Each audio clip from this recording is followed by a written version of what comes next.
Hey y'all, welcome back to my channel. It's Cherika Brown again, and we are not on a new episode of Cherika Be Talking. Y'all know I be talking. This is more so like a question and answer edition. So what happened here is that I received a question, a genuine question it seemed like to me, because it was pretty lengthy on my episode 9's video on clingy friends. And I want to go ahead and answer this question in a video. I want to first thank you for commenting on my video. Hopefully you liked it, you shared it, and subscribed. Seemed like a lot of people seem to like that clingy friends video. So yeah. Now, I'm going to start this by reading your question, just because if anybody just bypass this video or you send it to someone or someone just randomly watched this one first before my other ones, I just want them to know what I'm talking about. So let's get right to it and read your question. She wrote, and I quote, "But how do we break up with this friend? She always make me feel guilty when setting boundaries. Also, another red flag is she is 5 years older than me and we are not in the same place in life. I am 17 and still working on school, self-growth, trauma, and things like that. She is 23, acts like a child, and dumps her feelings on me. Girl, help me please. I need some advice." Now, your question is actually a really good question, because it made me step back and think, like, how do you genuinely cut someone off? It's easy to say, just cut them off. But when you think about it, how do you properly cut someone off, especially if they're clingy? I'm typically the person who can just cut people off and just don't ever in life say anything to them, just as if they fell off the face of earth, you know? But another half of me, another part of me, if someone continuously texts me or just reach out to me, feels like it's kind of sort of coward-like, just to not be like, hey, I don't mess with you no more. You should know I don't mess with you no more, because you know what you did to me, or you know how you treated me and took advantage of me. And I just don't want to mess with you no more. I'm tired, like I'm exhausted, whatever, however you're feeling, you know, a part of me do feel like that. And I do want to let people know, like, hey, I'm breaking up in this friendship, you know, like we need to cut ties, or we need to part our ways, or the friendship, like the relationship, has run its course. Cutting a friend off is definitely not for the weak, especially if you truly care for your friend, or you're like a pushover, your friend is like superior or intimidating, or you simply just have a soft spot for this person. Like, you know, I kind of feel bad for her. Like, dang, if I cut her off, she ain't got no other friends. Or, you know, you might have thoughts like that, but ultimately you have to consider yourself first and your well-being. So what I'm going to try and do, I will try to give you 5 ways for personally as a 17-year-old, which it can be more than 5 ways, of course, and it can vary from situation to situation. But because I don't know your history or you all's history as friends, I will be kind of broad and just give you 5 tips that I would say you can try and test out and see if it works for you. So number 1, I would say recommend that your friend go and talk to a therapist, a life coach, or some type of professional to seek professional help, because it may be to the point where she actually needs some extra help and she can't just continuously dump all of her problems on a 17-year-old. So a good example is if you're just browsing the internet and you see like a local coach or someone that you just like, oh wow, they give really good sound advice, or that person really does have a heart for service or something, you could send it over or text it over to your friend like, hey, you should check her out. Look at her. I like her work. Or, you know, just act like you're interested, or maybe you are interested or you like their work, and share it with her, and maybe she go and seek that particular help depending on how she is. Number 2, I would say you should definitely go and pick up a hobby. Get active in school, get involved in the community, in the neighborhood, like just do some things, find some interests of yourself so you can actually be busy. So when she think like, oh, she ignoring me and she ain't got nothing to do, now you actually have things to do because you're putting yourself into things that are productive. So when she needs your time, or she's just overusing your time or using you for your time, your time is now being put somewhere else in a positive place where you're growing, you're becoming a better you, and you're also helping yourself with what you're going through by doing some things that you actually enjoy. And also, if you're 17, maybe you're going to college soon, so you can consider, if you don't go to school out of state or a little ways from home, you could consider like living on campus and making sure you don't tell your friend where you live. And when you're at school, you're just at school and you're hanging with people that's your age, and you're being a 17, 18-year-old, and you're living your 17, 18-year-old life, and you're not communicating with your older friend. Number 3, I would say stop answering the calls and texts. You can do this slowly but surely. Depending on how clingy she is, it may take some time for her to realize, like, she's just not answering me. I need to fall back. I need to go and find a new friend or somebody else I can vent to. Now, in some cases, you may have to mute her, silence her. In very extreme cases, you may have to block her, or even ask your mom or whoever pay your phone bill. If you got a job and you're paying your own phone bill, maybe you want to consider changing your number. Those are in extreme cases. And if you know for sure, like, I just don't want to talk to her again, then I would say you would change your phone number and everything. It depends on how deep the situation is and how deep you all are into her not understanding that you don't want to continuously talk to her. And then when you do, if you have to go to the extremes of muting and blocking her and everything, be prepared for her to treat you like you may be an op or something, like, oh, she hating on me, or she acting funny, or she this or she that, possibly even making rumors about you, spreading rumors about you, spreading lies, using little tactics that'll make you want to confront her or ask her why would she do you like that, but you have to be above all of those things, and you have to be very mature and just let her talk. Continuously do you. Let people believe what they want to believe. Don't worry about clearing your name. Just stay true to who you are and just keep going on about your life. And then eventually she'll get tired of playing this game and being petty or whatever she may be with herself, and she'll just let the situation die down. She might see you in person and roll her eyes or whatever, but you don't have to entertain that. Just keep going on with your life. Number 4, I would say take time to care for yourself and love for yourself. Practice self-love, whatever that may be or whatever that may look like for you. I think I have a video on here about self-love. Make sure you check that out and just take some notes from that video, pull from that video whatever you can pull, whatever applies to your life, and try and apply it to your life. I truly believe that when you start to love yourself and just get to know yourself more, you're less likely to let other people manipulate you into doing or being something that you aren't.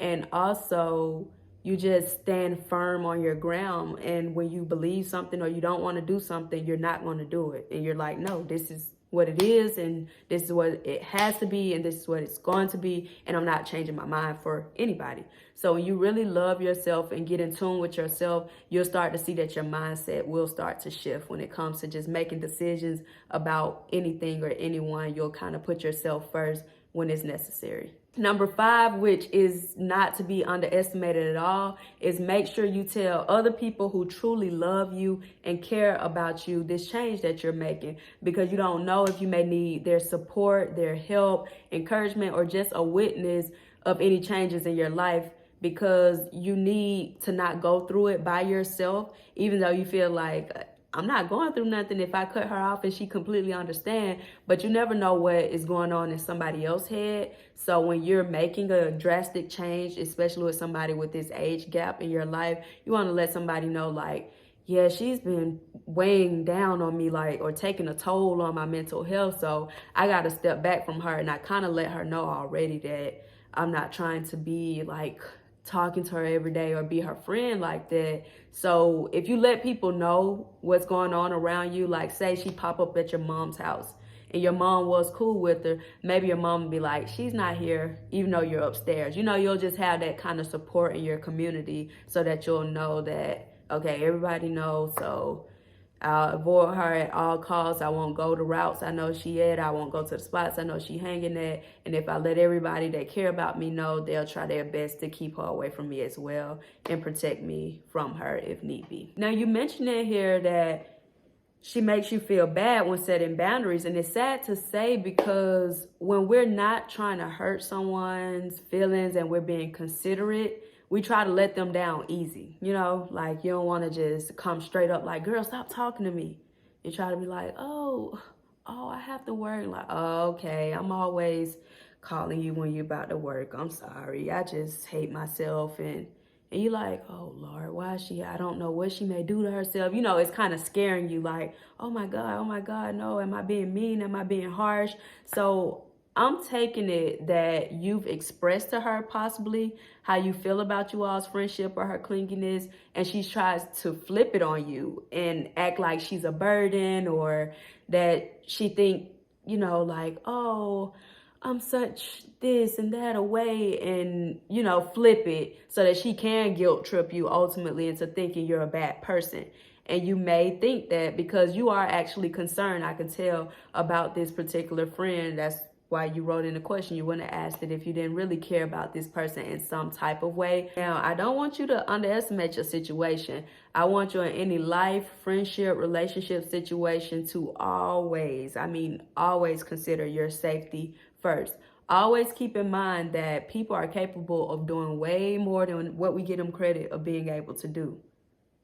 And they can do way more than what we think they can do. Now, you know your friend way better than I do because she's a complete stranger to me. So you know how to determine which tactic may be more fitting for the type of person she is and how she reacts or responds to rejections, breakups, or change in general. So make sure you take everything with a grain of salt and then apply it to your life on what's fitting, what's not, what may work, what can work with a little twist, and just think about things like that. Don't take everything exact and think I'm giving you the exact recipe, because that's not the case. Now, I'll be completely honest with you. I'm going to be completely honest with you because I know my very first concern when reading your question is everybody who's viewing this very first concern as well. And that's you being 17 years old and your friend being 23 years old. So my first question when I read this question was, how in the world did y'all become friends to begin with? Like, how old were you? How old was she? How did this friendship start? Like, what is the root of you all's friendship, basically? My youngest sister actually is 17 years old, so she's your age. And I just could not wrap my mind around her thinking that she has a 23-year-old friend, because I wouldn't have that. I wouldn't accept that, and that just would not take place with me knowing that. I would not allow my little sister to be laughing on the phone with a 23-year-old woman unless for some reason she considered her over me a mentor or someone she looked up to or someone in her career path that's guiding her through steps to become whatever she already is. But she could not just have a 23-year-old that pull up and pick her up and they go and hang out. Like, that wouldn't sit well with me. I don't think it would sit well with my mom, my dad, my friends, probably my sister's friends that's her age. It's just weird behavior generally. Just being completely honest with you. And just to put it in another perspective, I'm 6 years older than my middle sister. And anytime I take her anywhere and her friends tag along or I just take them somewhere, I literally always feel like I'm their protector. I'm their chaperone almost. Like, I don't feel like, hey, like, I'm not trying to be the cool big sister that's like, hey, y'all cursing, y'all, you know, I'm sure they do that. They're teenagers. They grown now. They what? 18, 19, 20, 21. They're around that age group anyway, so I'm sure they're doing those things, but I'm not encouraging them to do those things. I'm not telling them about the boy I'm talking to and what he did for me and how I cut him off. And like, I'm not talking about that with my little sister friends. Even if I do talk about it with my little sister, it's to a certain extent. It's like we laugh and we do have a friendship as sisters, but I could never just be like, I mean, one day it will come where we can be sitting in the club together, but I will always feel like a senior compared to my little sister. I don't feel like that's my friend that I just need to dump all my troubles on. Like, I'll tell her certain things and we're open with one another, but I'm not going to just expect her to just take in everything that I'm going through. Truthfully, when I was my little sister age, the things I did, thought, and the ways I acted are not the things that I do, the ways I think, or the ways that I act now. So when you have that age gap, you know better. Like us as the older people, we know better than to really just take advantage of a younger girl being our friend. We look at that kind of like somebody to follow behind us, or somebody we can control or tell what to do, or just use like she's using you to just be a listening ear. Ain't nobody else listening to me, so you gonna listen to me because you feel like you gotta listen to me. That's kind of how that relationship possibly feel to her. This age gap can't help me but to think that it's easy for her to manipulate you. Like, you may feel like you're way more mature than her, and you may actually be way more mature than her, but she's a little more seasoned than you. She's been on this earth a little longer than you, so she know what to do and how to do things to get it her way and to make you feel like you have to be on her side. So she's manipulating you. Just think about it. She looks at you possibly as gullible.